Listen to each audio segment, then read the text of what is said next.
जिनके पास ये पुस्तक है सामने, सभी लोगों से निवेदन है कि सामने आ जाएं। सम्मिलित रूप से सभी लोग पुस्तक का लोकार्पण करेंगे।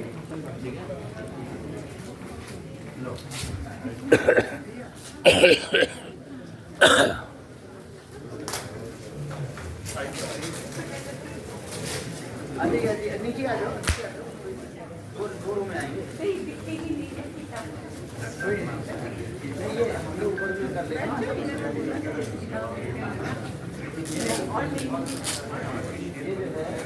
हम लोग ऊपर थोड़ा ऊपर कर लेंगे। अच्छा हाँ,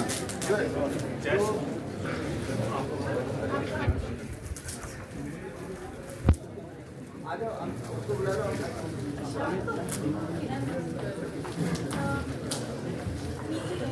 कोई बात नहीं।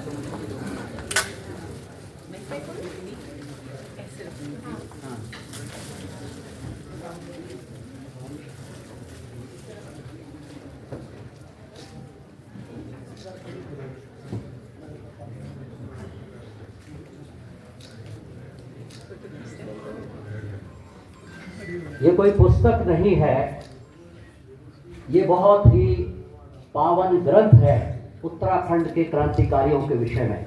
इसको आप पढ़ें भी।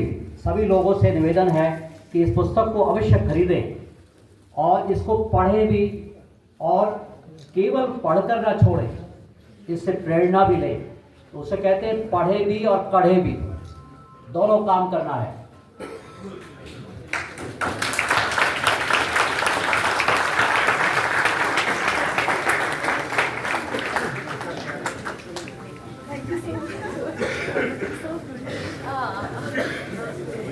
सभी महान भावों द्वारा इस पावन ग्रंथ का लोकार्पण किया गया और मैं आमंत्रित कर रहा हूं मुख्य अतिथि जी का परिचय कराने के लिए कि आदरणीय श्री यशवर्धन जी आए और मुख्य अतिथि जी का परिचय दें। श्री यशवर्धन जी हमारे ट्रस्टी और चांसलर।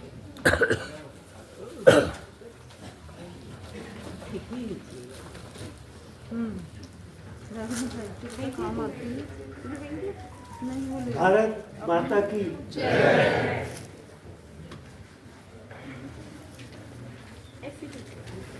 परम श्रद्धेय भाई अतुल कृष्ण जी, मुख्य अतिथि श्री गिलडियाल जी, बड़कोटी जी, दीपेन चौधरी जी और मंच पर आसीन विशिष्ट व्यक्ति, आप सबके मध्य मुझे मुख्य अतिथि का परिचय देने का सौभाग्य प्राप्त हुआ है। उससे पहले मैं इस पुस्तक के लोकार्पण के संबंध में दो लाइनें कहना चाहूँगा जो रामप्रसाद बिस्मिल ने कही थी। ये मेरे उत्तराखंड के लोगों, जरा आंख में भर लो पानी, जो शहीद हुए हैं उनकी जरा याद करो कुर्बानी।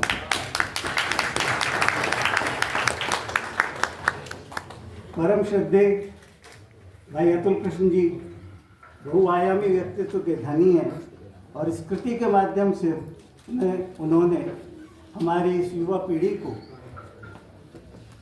इन महान विभूतियों से साक्षात कराने का प्रयास किया है, जिन्होंने अपना सर्वस्व इस प्रदेश और देश के लिए न्यौछावर किया।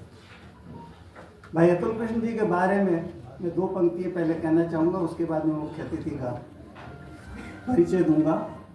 हर आँख यूं तो बहुत रोती है, हर बूंद मगर अश्क नहीं होती है, उस आँख से आंसू जो गिरे वो मोती है, देख के रोते जो जमाने का गम, उस आँख से आंसू जो गिरे वो मोती है। ये भाई अतुल कृष्ण जी के संदर्भ में बताना चाहूँगा।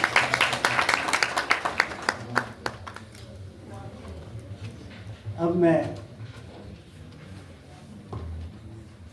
श्री डॉक्टर चंडी प्रसाद गिलडियाल जी के देवज्ञ के, जो उत्तराखंड लोक सेवा आयोग के चयनित सहायक निदेशक शिक्षा एवं संस्कृत शिक्षा विभाग उत्तराखंड है, बहुआयामी प्रतिभा के धनी हैं, काफी सुयोग्य प्रशासक प्रतिष्ठित शिक्षाविद, संस्कृत एवं ज्योतिष शास्त्र के प्रकांड विद्वान और आध्यात्मिक विज्ञान के अनवरत साधक हैं। आपकी उपलब्धियां किसी भी मंच को गौरवान्वित करने के लिए पर्याप्त है। 2015 का प्रथम गवर्नर अवार्ड, 2016 का उत्तराखंड ज्योतिष रत्न सम्मान, 2017 का ज्योतिष विभूषण सम्मान, केदारनाथ आपदा की सटीक भविष्यवाणी के उपरांत 2015 से 2018 तक प्राप्त 4 लगातार एक्सीलेंस अवार्ड, 2020 का प्रथम वर्चुअल टीचर्स राष्ट्रीय सम्मान, 2019 का ज्योतिष वैज्ञानिक सम्मान, 2022 का पुणे ज्योतिष सम्मान और 2023 का ज्योतिष सूर्य सम्मान, फरवरी 2024 का सुशासन के सूत्रधार अधिकारी सम्मान तथा दिसंबर 2024 का प्रतिष्ठित ब्रह्म कमल सम्मान। ये सभी उनके असाधारण योगदान का दर्पण है। शिक्षा एवं विद्वत्ता की दृष्टि से भी आप अद्वितीय हैं। आप MSc chemistry, BEd, MEd, master of journalism and mass communication, Sanskrit और ज्योतिष दोनों में आचार्य गोल्ड मेडलिस्ट, संस्कृत में एमए गोल्ड मेडलिस्ट और नक्षत्र विज्ञान में पीएचडी धारक हैं। अपने ज्ञान, अपनी साधना, अपनी विनम्रता और अपने विशाल अनुभव के कारण डॉक्टर घिल्डियाल देवज्ञ जी आज समूचे उत्तराखंड में ही नहीं बल्कि राष्ट्रीय स्तर पर भी एक तेजस्वी और आदरणीय व्यक्तित्व के रूप में प्रतिष्ठित हैं। ऐसे बहुआयामी, प्रतिभाशाली और तेजस्वी मुख्य अतिथि की उपस्थिति हमारे लिए सचमुच गौरव और सौभाग्य का विषय है। इन्हीं शब्दों के साथ मैं अपनी वाणी का विराम लेता हूँ। जय उत्तराखंड, जय भारत।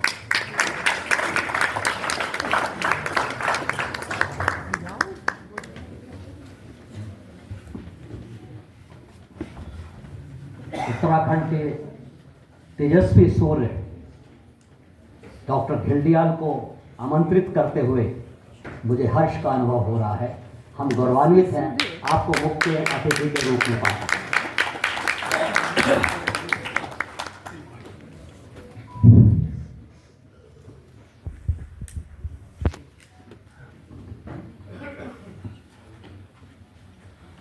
ओम योऽन्तः प्रविश्य मम वाच इमां प्रसुप्तां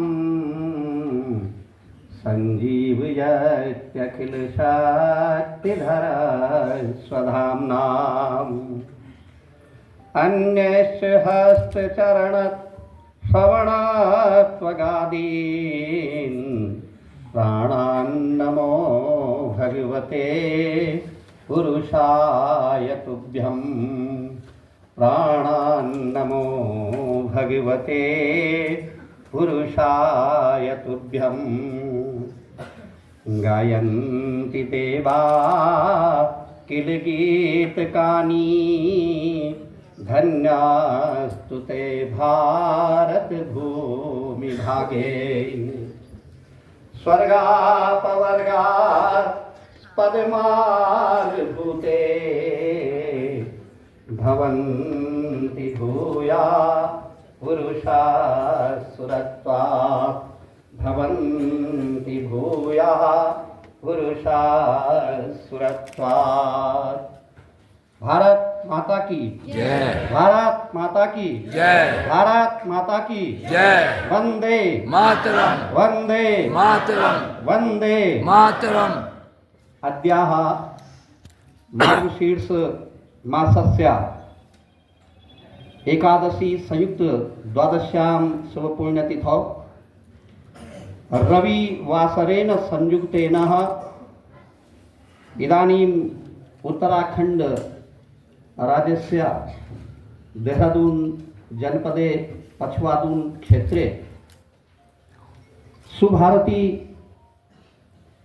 चिकित्सा विद्यालय महाविद्यालय सभागारे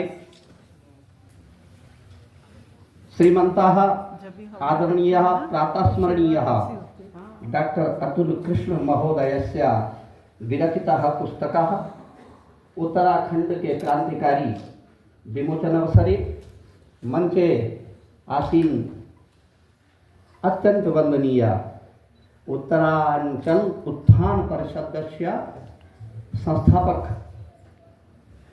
राष्ट्रीय स्वयंसेवक संघ संस्थापक सदस्य उत्तराखंडे श्रीमन्तः प्रेम गुडाकोटी जी महाभागाः, श्रीमान अतुल कृष्ण जी महाभागाः, उत्तराखंड राज्य पुलिस महानिरीक्षकः आईजी रूपेण सेवानिवृत्तः, मम ज्येष्ठ भ्राताः आदरणीय पुष्पक ज्योति जी गिरिजाल महाभागाः, अस्मिन् अवसरे कार्यक्रम अध्यक्ष रूपेण वरिष्ठ IAS अधिकारी ये महापुरुषाः उत्तरकाशी जनपदस्य जिलाधिकारी चरः एवं वर्तमाने आयुष सचिव रूपेण उत्तराखंड शासन कार्यं करोति। यत् मम सन्मुखे राज्यमंत्री रूपेण आदरणीय गुरुदेव डॉक्टर देवेंद्र भसीन जी महाभागाः, मेजर जनरल थपलाल जी महाभागाः, सुभारती विश्वविद्यालय से कुलपति यशस्वी कुशल प्रशासक शिक्षाविद आदरणीय प्रोफेसर हिमांशु एरन जी महाभागा, उत्तराखंड लोकगीतस्य रचनाकार श्रीमन्तः विस्मित हो जाता हूँ, हाँ, नामनः वर्मणः एवं कर्नल साहब फजल साहब और सभी उपस्थित यहाँ पर सम्मानित नागरिक, देववाणी का देवभूमि में सम्मान और मैं संस्कृत शिक्षा का भी अधिकारी हूँ, इस नाते मैंने वाचन वहाँ से प्रारंभ किया। जिस कार्यक्रम के लिए हम यहाँ पर एकत्रित हुए हैं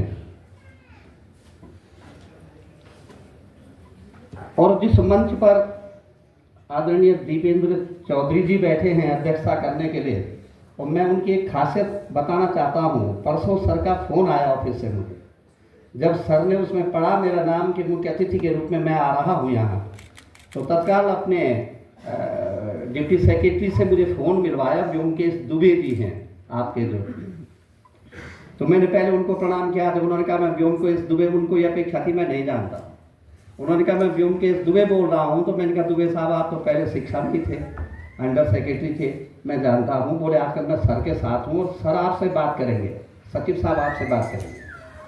तो सचिव साहब ने, जब मैंने कहा कौन है सचिव साहब, नाम लिया, तो आप यकीन नहीं करेंगे, मैं गाड़ी में था, ड्राइवर को कहा, मैंने कहा मैं कालसी ब्लॉक के संस्कृत प्रतियोगिताएं चल रही थी सर, वहाँ भ्रमण पर था, इसलिए बार बार कट रहा था फोन। ड्राइवर को कहा गाड़ी किनारे लगा, सर का फोन है। और सर केवल सचिव नहीं हैं, सचिव तो बहुत है शासन और सभी से हम मिलते रहते हैं, लेकिन सर को मैं विशेष रूप से इसलिए कह रहा हूँ, और मैं डॉक्टर अतुल कृष्ण जी की जो दूरदृष्टि है पहचानने की, वो कैसे लोगों को, गलत नहीं कह रहे कि सम्मोहन कर देते हैं, वो कैसे पहचानते हैं सितारों को। मुझे आश्चर्य हुआ जब मैंने सुना कि आप अध्यक्षता कर रहे हैं कार्यक्रम की, क्योंकि सर ने गैरसैंण विधानसभा में, मैंने तब याद दिलाई सर को, उस दिन मैं धोती कुर्ते में था, तो सर थोड़ा पहचानने में वो कर रहे हो सकता है कि हमने गैरसैंण विधानसभा उत्तराखंड की पहली विधानसभा बनी 20, 21 और 22 अगस्त 2024 को वहाँ पर सत्र हो रहा था, मानसून सत्र था, और सर ने हमको अनुमति प्रदान कराई विधानसभा अध्यक्ष जी से भी, माननीय मुख्यमंत्री जी से भी, और हमने वहाँ पर संस्कृत संभाषण कराया। राज्य की पूरी कैबिनेट, पक्ष और विपक्ष के सारे विधायक और सारे ब्यूरोक्रेट, श्रीमती राधा रतूड़ी जी जो चीफ सेक्रेटरी थी उस समय, वे सबसे आगे बैठी थी, और बाकी सारे IAS हमारे ब्यूरोक्रेट पीछे बैठे थे, और उनको मैंने स्वयं संस्कृत का पाठ पढ़ाया। भारतीय सभ्यता और संस्कृति के मूल में भारतस्य प्रतिष्ठे द्वे संस्कृतम संस्कृतिस तथा, भारत की प्रतिष्ठा के मूल में यदि कोई है तो वह संस्कृत है, और यहाँ की संस्कृति है। और संस्कृति कैसी, परसों मुझे एक आमंत्रण आया, अब आते रहते हैं, आप लोगों का प्यार और प्रेम है और स्नेह है, तो बोले सर आपको रामलीला का समापन करना है, उसके लिए आप मुख्य अतिथि के रूप में आएंगे। मैंने कहा समापन, मैं तो शुभारंभ करता हूँ। मैं तो संस्कृत का आदमी हूँ, उत्तराखंड ज्योतिष रत्न कहलाता हूँ, तो मुझसे तो शुभारंभ कराना चाहिए, आप समापन करा रहे हैं। सर सॉरी, उस समय आप बाहर थे, मैं मथुरा वृंदावन उत्तर प्रदेश की यात्रा पर था बीच में, तो बोले हमारी रामलीला शुरू हो गई कि आपको ढूंढ रहे थे, लेकिन अब समापन तो कम से कम जनता की इच्छा है कि आप आए। तो हमने कहा ठीक है आ जाएंगे, तो चले गए। जब वहाँ पर पहुँचे और समापन का अवसर आया तो मैंने उनसे कहा, आयोजकों से, मैंने कहा ये रामलीला आप आज समाप्त कर रहे हैं किस लीला के साथ? तो बोले राम जी का राज तिलक है, राज तिलक के बाद पूरी रामलीला। तो मैंने कहा फिर कल से कोई लीला नहीं? बोले नहीं। मैंने ऐसा क्यों भाई, राम जी से क्या बैर है आपको कि राज्य बैठा उनका, उनको राजा बनाकर बिठाया, लीला खत्म कर दी और मुझे भी उसमें सहभागी बना दिया मुख्य अतिथि बना के, ये तो पाप हो जाएगा। राम राज बैठे त्रैलोका, हर्षित भये गए सब शोका।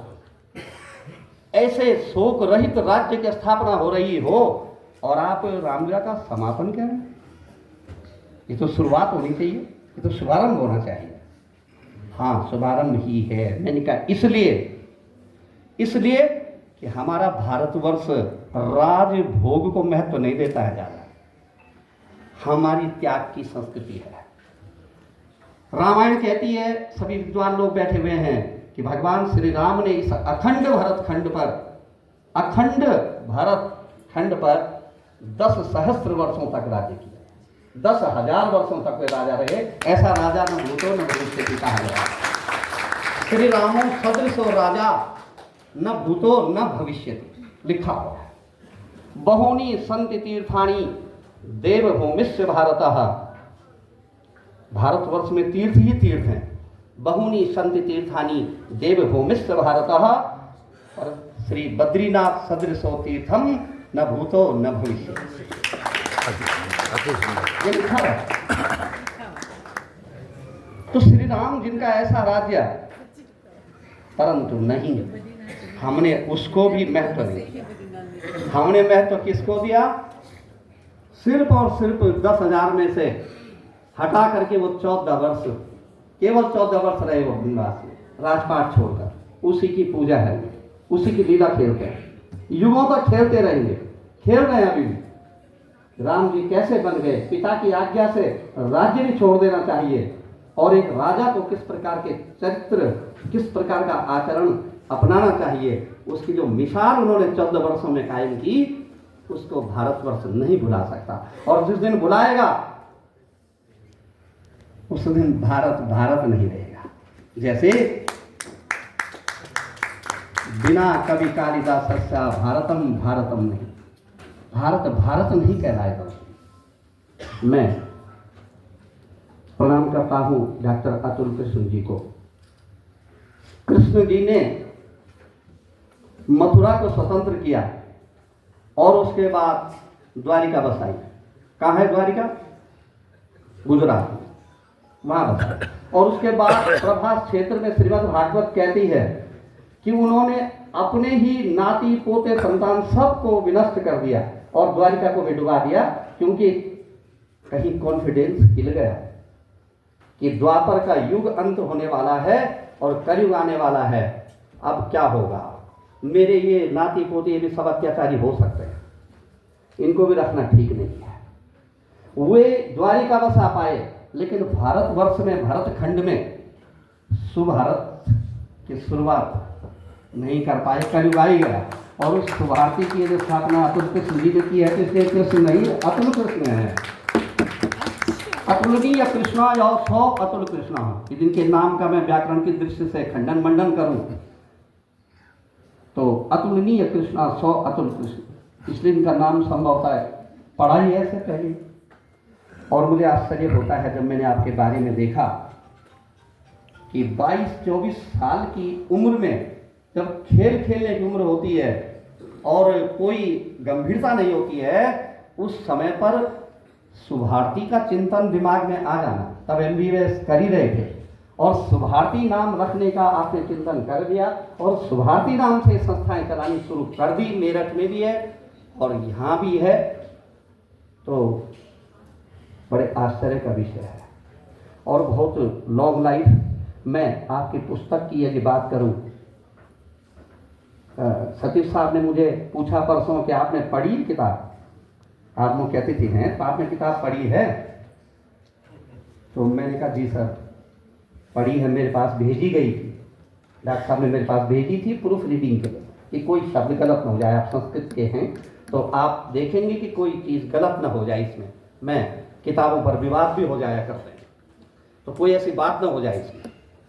मैंने देखा, अब मैं तो थोड़ा भगवान कैसे कृपा है बहुत जल्दी देखता हूँ, मैंने बहुत जल्दी देख लिया पूरा का पूरा, कहीं कोई अशुद्धि मुझे नज़र नहीं आई। तो मैंने आपको फ़ोन किया, मैंने कहा आपने मेरे पास भेजा इसको, लेकिन यहाँ तो कहीं अशुद्धि है ही नहीं। तो आपने कहा कि आप एक संदेश लिख दीजिए उस पर, बाहर से आपका एक संदेश आए। तो मैंने कहा मैं थोड़ा इसमें परहेज करता हूँ, आप माननीय मुख्यमंत्री जी का संदेश लीजिए, माननीय मंत्री जी का संदेश लीजिए, अन्य लोगों का लीजिए, हम तो आपके कार्यकर्ता हैं, हम तो आपके साथ हैं ही हैं।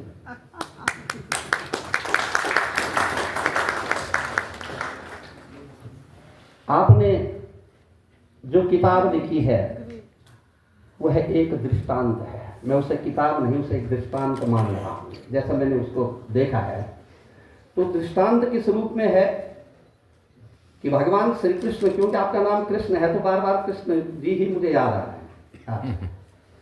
जब प्रभास क्षेत्र में आए, लास्ट में जा रहे थे, तो मथुरा गोकुल वृंदावन और तमाम भरतखंड भारतवर्ष उस समय एकत्रित हो गया, भगवान जाने वाले हैं ऐसा उन्होंने उद्धव जी से जब कहा कि मेरा धराधाम से जाने का समय हो गया है। उस समय उनकी उम्र 125 वर्ष हो गई थी। अतुल भाई साहब की उम्र 72 ईयर्स है जहां तक मुझे जानकारी है, 72 साल में आप। एक दिन हिमाचल में मैं एक कार्यक्रम में था, तो वहां एक कविराज बैठे हुए थे। अब उनसे कहा कि आपकी उम्र क्या है, तो उन्होंने कविता में ही अपनी उम्र कही और सबसे कहा कि उसका जवाब दे, तब नहीं तो मैं ऐसे नहीं बताऊंगा। उन्होंने कहा कि नख चौगुन में 2 जमाकर इतने सावन देखे हैं। उनकी किताब का ही विमोचन हो रहा था। उन्होंने कहा कि नख चौगुन में 2 जमाकर, अपना परिचय दिया उन्होंने कविता में, नख चौगुन में 2 जमाकर मैंने इतने सावन देखे, मतलब इतनी उम्र है। कितनी उम्र रही होगी?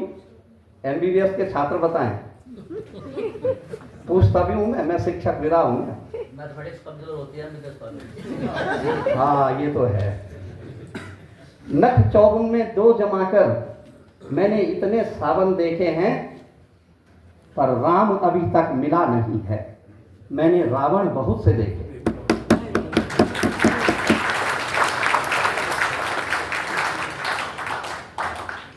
तो मैंने भी अपना परिचय दिया। जब मैंने कहा कविता में भी परिचय हो रहा है तो मुख्य अतिथि को भी ऐसे देना है, तो मैंने भी उनसे कहा, मैंने कहा मेरा परिचय है कि हर तरफ से हर किस्म के सर्प ने इतना डसा है कि नाग काले का जहर भी अब असर करता नहीं।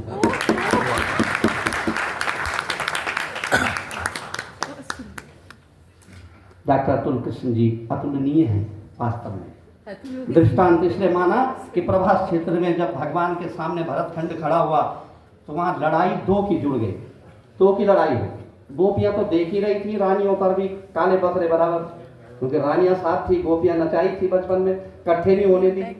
महाराज गए जब छोड़ गोकुल को, ना आए लौट करके, फिर वो ब्रह्मानंद प्रियजन को भुलाना हो तो ऐसा हो, ये लिखा दोबारा नहीं आए। उसी प्रवास क्षेत्र में मिले तो गोपियां और रानियां भी आमने सामने तभी हुई। वो तो देख ही रही थी, लेकिन 2 तो बहुत खतरनाक हो गई वहां। अब बताओ कौन हुई होंगी? उनकी तो झिमड़ा झिमड़ी बोलते हैं ना, वो पकड़म पकड़ाई में होने की नौबत आ गई वहां। वो दोनों वहां खड़ी हो गई हाथ पकड़कर, कन्हैया का एक हाथ एक ने पकड़ा, एक हाथ एक ने पकड़ा। कौन रही होंगी? उसको ही बिहार के लोग बहुत सुंदर प्रस्तुतिकरण देते हैं। एक ने तुझको जन्म दिया और एक ने तुझको पाला, कन्हैया बता अब किसको कहेगा तू मैया।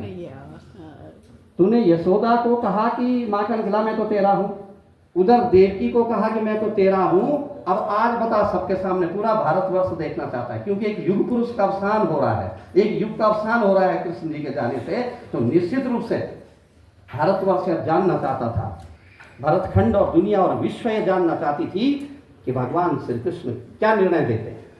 फंस गया आज तो। जो कभी नहीं फंसे, जो ऐसे भी नहीं फंसे, एक बार अब ग्रहों का हूँ, ज्योतिष रत्न हूँ तो ग्रहों की बात थोड़ा सा कर लूंगा, क्षमा प्रार्थी हूँ सचिव साहब। एक बार शनि ग्रह ने सबको ग्रसित किया, शनिदेव किसी को नहीं छोड़ते जब आते हैं। यहाँ तक कि नभ उड़ी गयो गौरी सुत सीसा, गौरी सुत संकटों को हरने वाले गणेश जी का सिर तभी उड़ा जब शनि की दशा सिर पर आई। 7.5 प्रारंभ हुई और स्वयं अपने पिता ने सिर उड़ा दिया क्रोध में। ऐसी नौबत गणेश जी की भी आ गई हैं। पार्वती को श्री शंकर ही गयो जब जाई, पार्वती को सती कराई।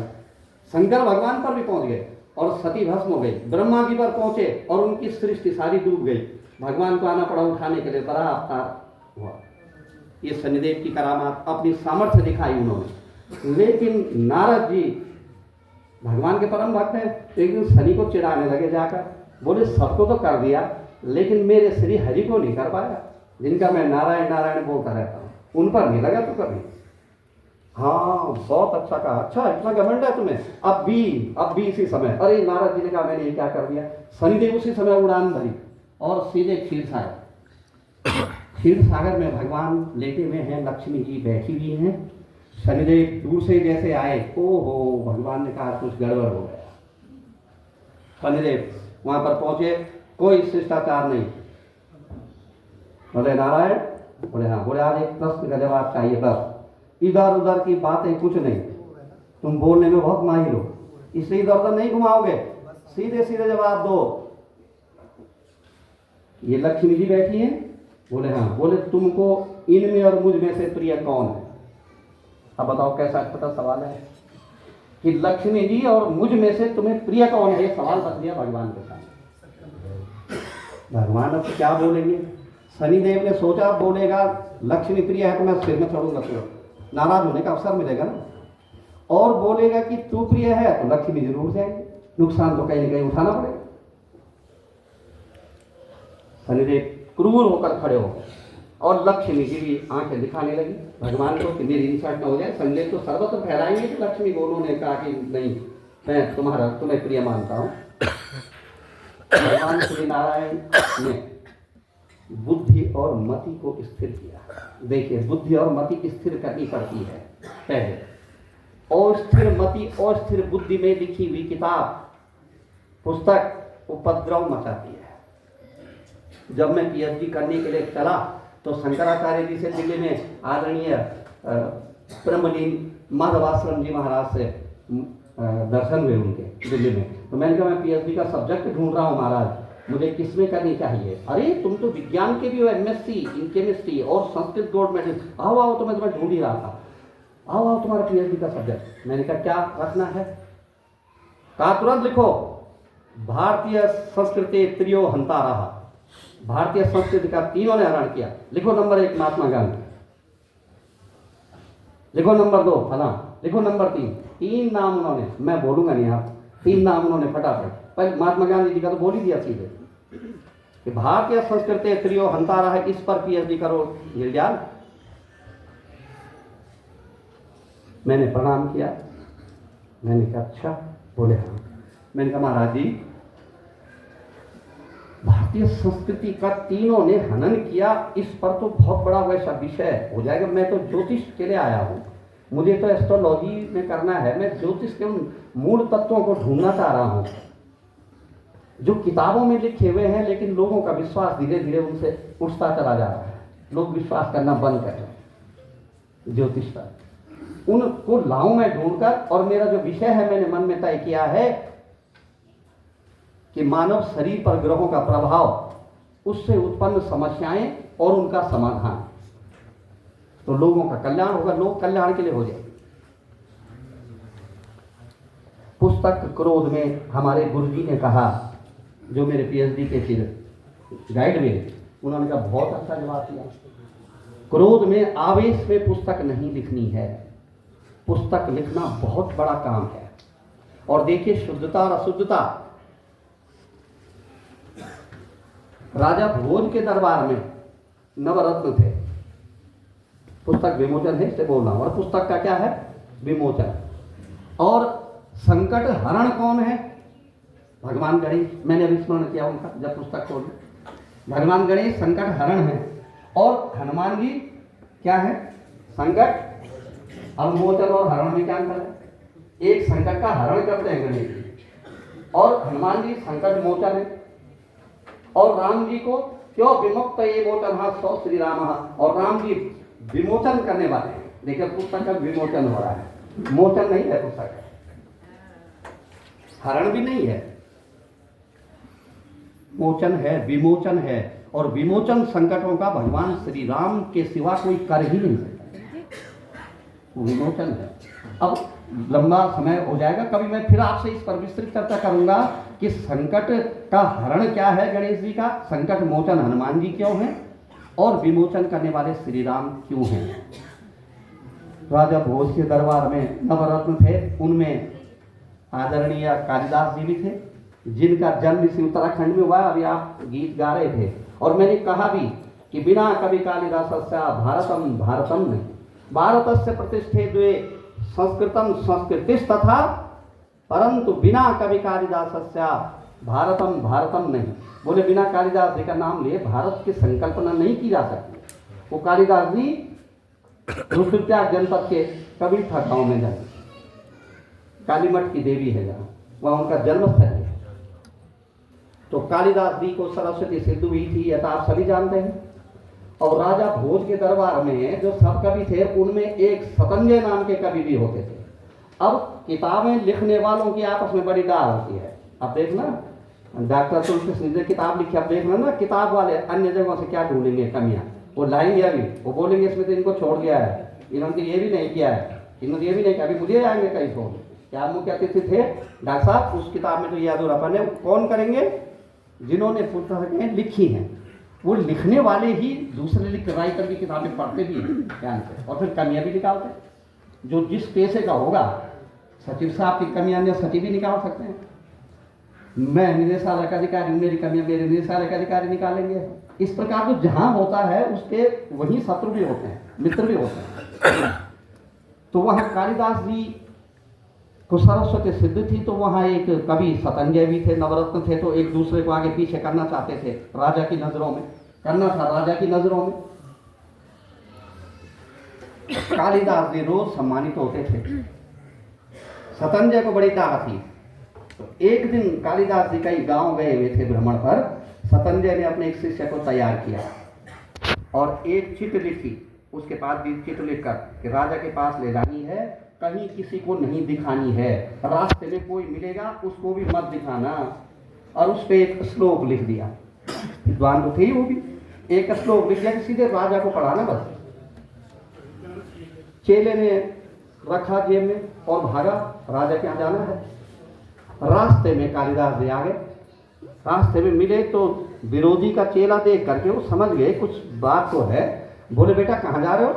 बोले गुरुजी ने भेजा है। बोले कहाँ? बोले राज दरबार, महाराज को कोई चिट्ठी देनी है। अब और शक हो गया उनको, चिट्ठी देनी है, क्या चिट्ठी देनी है? बोले बेटा थोड़ा सा मुझे दिखा दो। नहीं देनी, गुरुजी ने साथ मना किया है और आप मिलेंगे, आपके लिए तो बहुत ही ज्यादा मना किया है। और ज्यादा शक हो गया।